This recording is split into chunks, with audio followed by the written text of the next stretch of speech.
अस्सलाम वालेकुम dear students, your Pakistan studies tutor Mohammad Imran, Pak garrison high school Nankana Sahib. Dear students, हम 10th class Pakistan studies का syllabus जो है वो डे बाय डे पढ़ रहे हैं। आज हम लेक्चर नंबर 4 की तरफ जा रहे हैं। प्रीवियस लेक्चर जो था वो हमारा 1973 ईस्वी के आइन के हवाले से था। मुझे उम्मीद है आपने अच्छी तरह से फोकस किया होगा और समझा होगा। आज हम पाकिस्तान के जौहरी प्रोग्राम के हवाले से पढ़ेंगे। पाकिस्तान बतौर एटमी ताकत या पाकिस्तान के जौहरी प्रोग्राम के हवाले से आप क्या जानते हैं। पाकिस्तान बतौर एटमी ताकत नोट लिखिए। किसी भी तरह से ये लॉन्ग क्वेश्चन बोर्ड के अंदर पूछा जा सकता है, तो इसके आंस के हवाले से हमने आज देखना है। डियर स्टूडेंट्स, अगर आप अपनी टेक्स्ट बुक पर देखें तो ये पूरे का पूरा टॉपिक जो है वो तहरीरी सूरत में विदाउट हेडिंग्स लिखा हुआ है। यहाँ पर मैंने आपके लिए सहूलत के लिए, आसानी पैदा करने के लिए इस टॉपिक को थ्रू हेडिंग डिवाइड भी कर दिया है और एक्सप्लेन भी आप आराम से सब हेडिंग्स के ज़रिए इसको कर सकेंगे।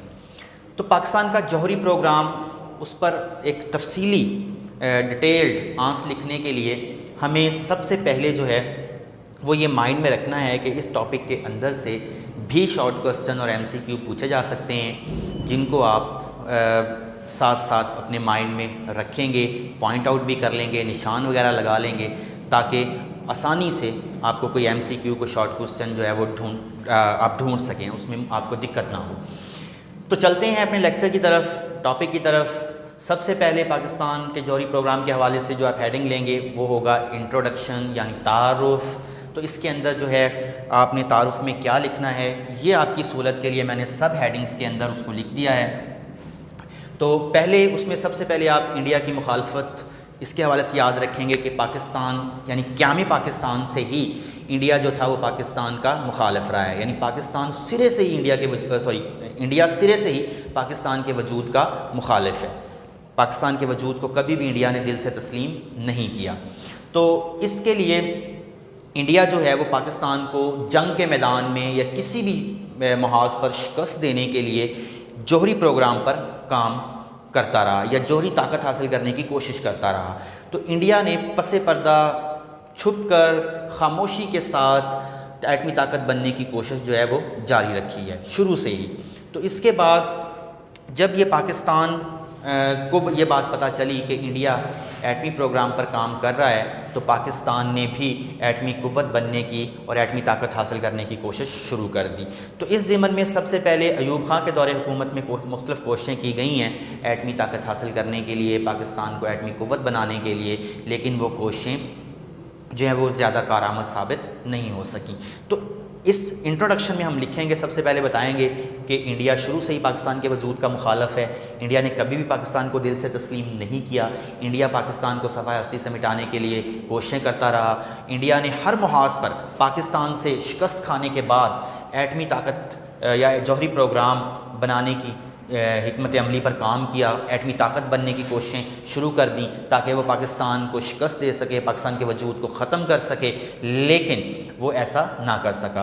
तो पाकिस्तान को जब ये पता चला कि इंडिया पाकिस्तान के ख़िलाफ़ साजिशें कर रहा है, एटमी ताकत बनने की कोशिश कर रहा है, तो पाकिस्तान ने भी एटमी कुव्वत बनने के लिए कोशिशें शुरू कर दी।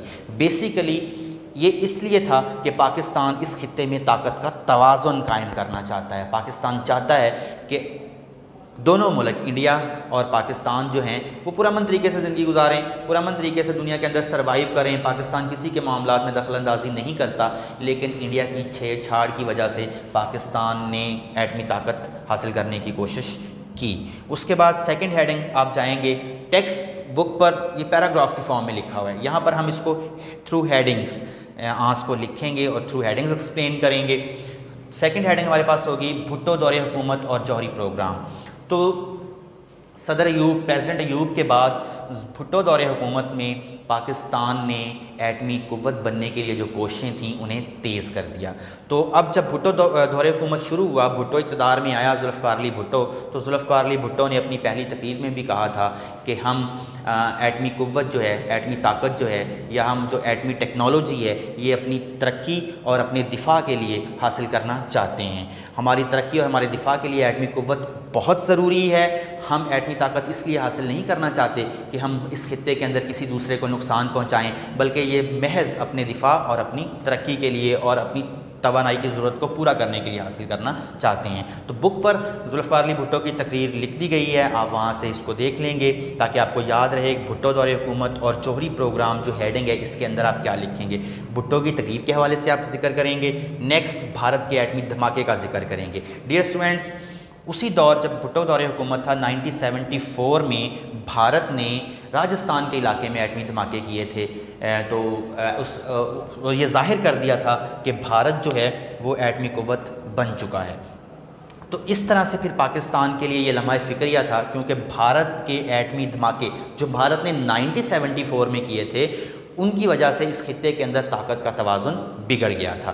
तो पाकिस्तान ताकत के तवाज़ुन को कायम करना चाहता था ताकि भारत जो है वो मुस्तकबिल में किसी भी किस्म की छेड़छाड़, गलती या जंगी हालात पैदा करने की कोशिश ना करे।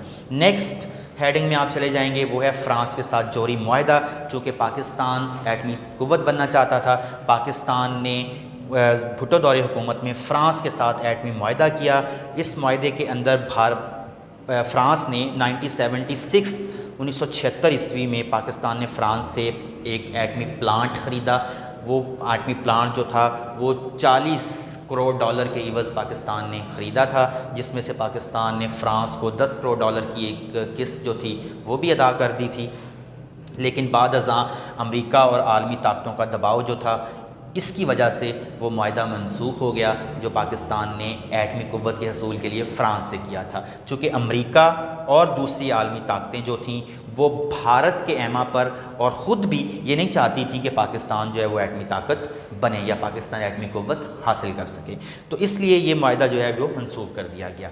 नेक्स्ट, जुल्फ़िकार अली भुट्टो का दौरे हुकूमत ख़त्म हो जाता है। जनरल ज़िया और जौहरी तवानाई के हवाले से हम हेडिंग लेंगे। जनरल ज़िया का दौरे हुकूमत शुरू हुआ तो पाकिस्तान ने जौहरी तवानाई हासिल करने के लिए क्या कोशिशें की। तो फर्स्ट ऑफ़ ऑल यहाँ पर डॉक्टर अब्दुल कदीर ख़ान की निगरानी है, तो हम लिखेंगे कि जनरल ज़िया के दौरे हुकूमत में भी डॉक्टर अब्दुल कदीर ख़ान की निगरानी में पाकिस्तान का एटमी प्रोग्राम जो था वो जारी रहा। पाकिस्तान एटमी कुव्वत हासिल करने की कोशिश करता रहा। तो 1984 में जनरल ज़िया ने ये ऐलान कर दिया कि पाकिस्तान ने यूरेनियम को अफज़ूदा करने की जो टेक्नोलॉजी है वो हासिल कर ली है, यानी पाकिस्तान एटॉमिक पावर या एटम बम बनाने के करीब तरीन पहुंच चुका है। एक ये प्रोसेस है यूरेनियम की अफज़ूदगी, जो एटम बम या एटॉमिक जो प्रोसेस है वो है उसके करीब तर पाकिस्तान पहुंच चुका है और पाकिस्तान ने यूरेनियम को अफज़ूदा करने की तकनीक और टेक्नोलॉजी हासिल कर ली है और पाकिस्तान मुस्तकबिल करीब में जल्द एटमी कुव्वत के तौर पर उभरेगा। तो जाहिर है जनरल ज़िया की इस स्पीच की वजह से इंडिया के अंदर अच्छा खासा इंडिया से रिएक्शन आया, आलमी ताकतों का मज़ीद रिएक्शन आया। आलमी ताकतों ने इस बात को पसंद नहीं किया। बहरहाल पाकिस्तान ने उसी तगोदो के साथ अपने एटमी प्रोग्राम को जारी रखा। तो डियर स्टूडेंट्स, माइंड में रखें कि थ्रू हेडिंग्स आप इस टॉपिक को आराम के साथ अपने माइंड में रख सकते हैं और एक तसलसल के साथ इस आंस को लिख सकते हैं। डॉक्टर अब्दुल कदीर ख़ान की निगरानी में यूरेनियम की अफज़ूदगी जारी रही। जनरल ज़िया ने 1984 में 1984 ईस्वी में ऐलान किया कि पाकिस्तान यूरेनियम को अफज़ूदा करने की सलाहियत हासिल कर चुका है। नेक्स्ट हेडिंग हमारे पास है पाकिस्तान के ख़िलाफ़ प्रोपेगेंडा। जो ही ये ऐलान होता है जनरल ज़िया का, तो उसके बाद पाकिस्तान के ख़िलाफ़ एक आलमी मुहिम शुरू हो जाती है। पाकिस्तान पर एटमी पाबंदियाँ, एटम बम बनाने के हवाले से मुख्तलिफ़ पाबंदियाँ लगानी शुरू कर दी जाती हैं। पाकिस्तान पर इक़्तिसादी पाबंदियाँ लगाई जाती हैं। पाकिस्तान की हुकूमत को धमकी दी जाती है कि आप अपने इस एटमी प्रोग्राम को, एटम बम बनाने की जो ये सारे का सारा सिलसिला है, इसको आप बंद कर दें, वरना आप पर मौशी पाबंदियाँ होंगी। आप किसी भी तरह से जो है दुनिया के साथ ट्रेड नहीं कर सकेंगे, तिजारत नहीं कर सकेंगे, आपकी मईशत तबाह हाल हो जाएगी, आपकी खारजा पॉलिसी मुतासर होगी और दूसरे तमाम मामला जो हुकूमती सतह पर थे वो मुतासर होने का ख़दशा पैदा हो गया। इवन कि अमेरिका के अंदर मुख्तलिफ जो अमेरिका की तरफ से पाकिस्तान को इमदाद दी जाती थी उसके अंदर तरमीम कर दी गई, जैसे कि प्रेसलर तरमीम है, ब्राउन तरमीम वगैरह है कि पाकिस्तान पर मुआशी पाबंदियों को सख्त किया जाए। यानी जिन पॉलिसियों के तहत, जिन कवानीन के तहत पाकिस्तान को इमदाद दी जाती थी उन कवानीन के अंदर क्या कर दिया गया, तरामीम यानी तब्दीलियाँ कर दी गई ताकि पाकिस्तान को दी जाने वाली इमदाद को बंद किया जाए, पाकिस्तान किसी भी तरह से अपने एटमी प्रोग्राम से बाज रहे। नेक्स्ट एटमी रिएक्टर है। तो इसके अंदर आप देखें कि एटमी रिएक्टर के हवाले से कि पाकिस्तान ने अपने साइंसदानों ने, पाकिस्तान के साइंसदान जो थे उन्होंने अपने जौहरी प्रोग्राम को जारी रखा, जौहरी प्रोग्राम पर तहकीक को जारी रखा। और यहाँ पर 1989 में डॉक्टर अब्दुल कदीर ख़ान ने, ये लिख सकते हैं आप, 1989 ईस्वी में डॉक्टर अब्दुल कदीर ख़ान ने ये दावा किया कि पाकिस्तान ने एटमी रिएक्टर बनाने की सलाहियत भी हासिल कर ली है, यानी पाकिस्तान अब मज़ीद एटम बम बनाने के करीब तर पहुंच चुका है। नेक्स्ट हेडिंग जो हमने यहाँ पर ली है वो नवाज शरीफ और एटमी सलाहियत है। नवाज शरीफ और एटमी सलाहियत, ये मैं हेडिंग्स को बार बार दोहरा रहा हूँ ताकि आपके माइंड में रह जाएं। 7 हेडिंग नंबर है, तो इसमें आप लिखेंगे कि नवाज शरीफ के दौरे हुकूमत में भी एटमी सलाहियत पर काम जारी रहा। 1992 ईस्वी में कराची में पाकिस्तान का पहला एटमी बिजली घर जो था वो कायम कर लिया गया। तो मियां नवाज शरीफ का दौरे हुकूमत था, चूँकि एक तसलसल के साथ, एक सीक्वेंस के साथ एटॉमिक प्रोसेस जो था वो चलता आ रहा था। अयूब खां के दौरे हुकूमत से शुरू हुआ, भुट्टो के दौरे हुकूमत, फिर फ्रांस के साथ माहिदा हुआ, जनरल ज़ियाउल हक़ के दौरे हुकूमत में भी ये ये काम जो था टेक्नोलॉजी का, एटम बम बनाने का या एटमी ताकत बनने का जारी रहा। पाकिस्तान के ख़िलाफ़ प्रोपेगेंडा और मुख्तलिफ मुहिमें चलती रहीं, फिर भी ये काम जारी रहा। इसके बाद पाकिस्तान ने इवन के 1989 में एटमी रिएक्टर बनाने की सलाहियत हासिल कर ली। ये काम एटॉमिक टेक्नोलॉजी हासिल करने का जारी रहा।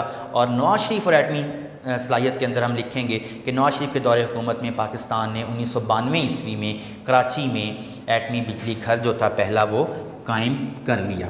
तो इस तरह से पाकिस्तान ने एटमी तवानाई को अपनी एनर्जी की ज़रूरत पूरा करने के लिए इस्तेमाल किया। लेकिन बहरहाल ये जो एटमी कोशिश थी तवानाई हासिल करने की, ये मुल्क की ज़रूरत को पूरा करने के लिए नाकाफ़ी थी। बहरहाल इसका एक बड़ा कंट्रीब्यूशन है पाकिस्तान की तरक्की और खुशहाली के लिए ये एटॉमिक बिजली घर का। नेक्स्ट हेडिंग हमारे पास जो है भारत के एटमी धमाके हैं। इसी तरह से हम लिखेंगे कि 1998 ईस्वी में भारत के अंदर जो पार्टी बरसरे इक़्तिदार आई वो भारतीय जनता पार्टी थी। भारतीय जनता पार्टी ने 1998 ईस्वी में 1989 ईस्वी में 5 एटमी धमाके किए, जिससे एक दफ़ा फिर ख़ित्ते के अंदर कशीदगी पैदा हुई और ताकत का तवाज़ुन बिगड़ गया। तो ताकत के तवाज़ुन के बिगड़ने की वजह से पाकिस्तान ने भी तगोदोर कोशिश शुरू कर दी। पाकिस्तान किसी भी तरह से एटमी तवाज़ुन और ताकत का तवाज़ुन जो था वो कायम करना चाहता था। तो इसलिए फिर नेक्स्ट हेडिंग की तरफ हम जाएंगे। 8वीं हेडिंग देख लें आप, भारत के एटमी धमाके। इसमें आप लिखेंगे कि भारतीय जनता पार्टी जो थी वो भारत में जो थी बरसे इक़्तिदार आई, तो उसने 1989 में भारत में 5 एटमी धमाके किए राजस्थान के इलाके में, पोखरान के इलाके में, जिससे भारत के अंदर जो था वो ताकत का तवाज़ुन बिगड़ गया।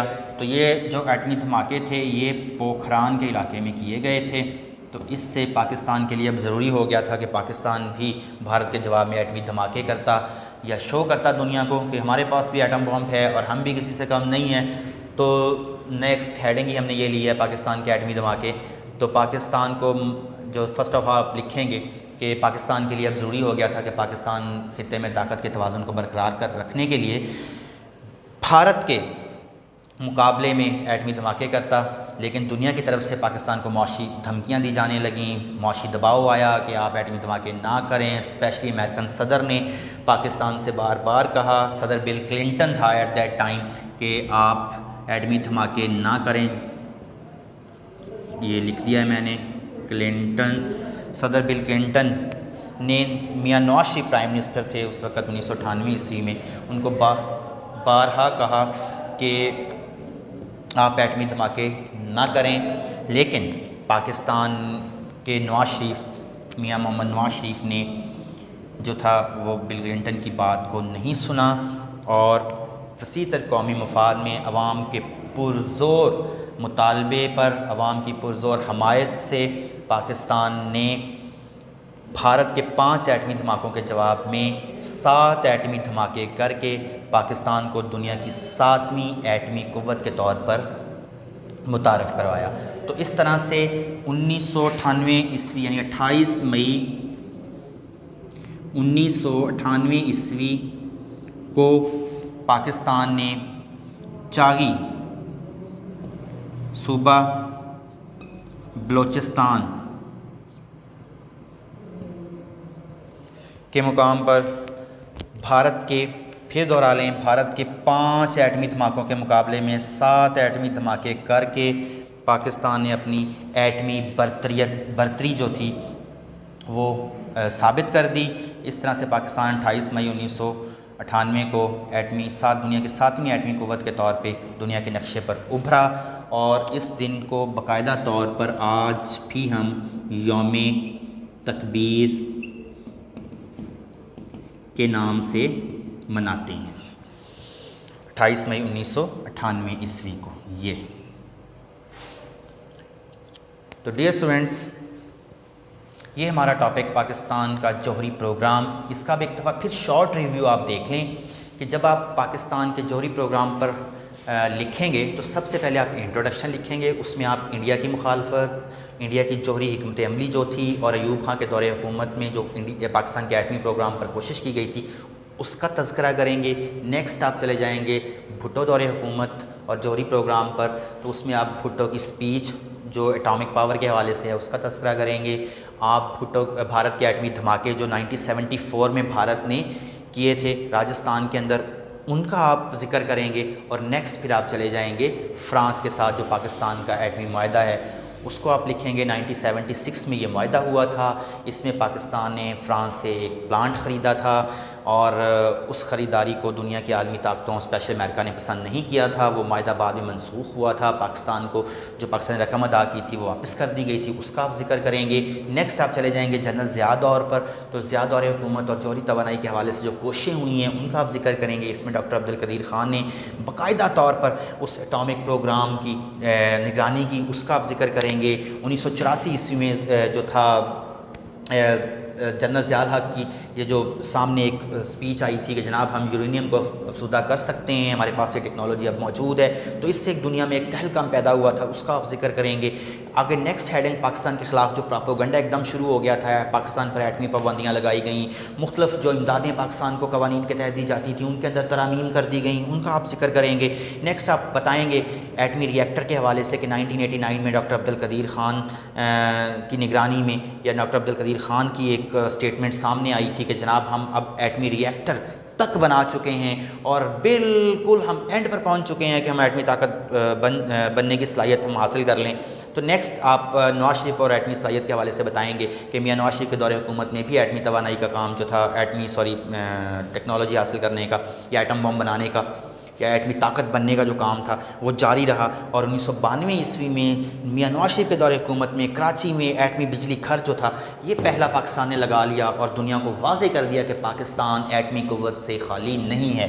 नेक्स्ट 8वीं हेडिंग में आप फिर बताएंगे कि भारत ने दोबारा शरारत की और भारतीय जनता पार्टी ने 1998 में पोखरान में 5 एटमी धमाके करके दुनिया को बताया कि भारत एक एटमी ताकत है। तो पाकिस्तान के लिए एक लम्हा फ़िक्रिया था।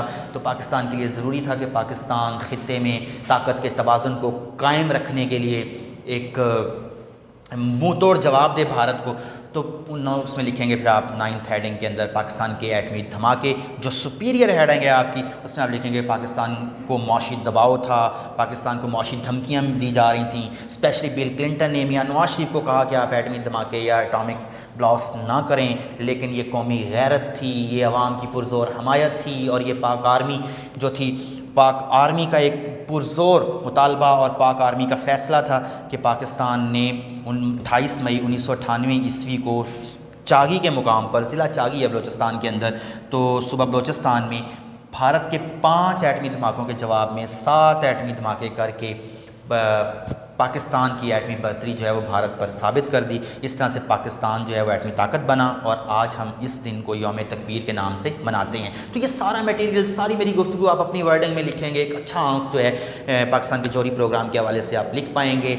डियर स्टूडेंट्स, इसके अंदर शॉर्ट क्वेश्चन MCQ तारीखें वगैरह जो हैं वो साथ साथ आप देखते चले जाएंगे। मुझे उम्मीद है कि आपने आज पाकिस्तान के जौहरी प्रोग्राम के हवाले से सही मानों में सीखा होगा, जाना होगा और हम इंशाल्लाह नेक्स्ट लेक्चर में दोबारा मिलेंगे। इसके साथ ही मुझे इजाज़त दें। अल्लाह हाफ़िज़।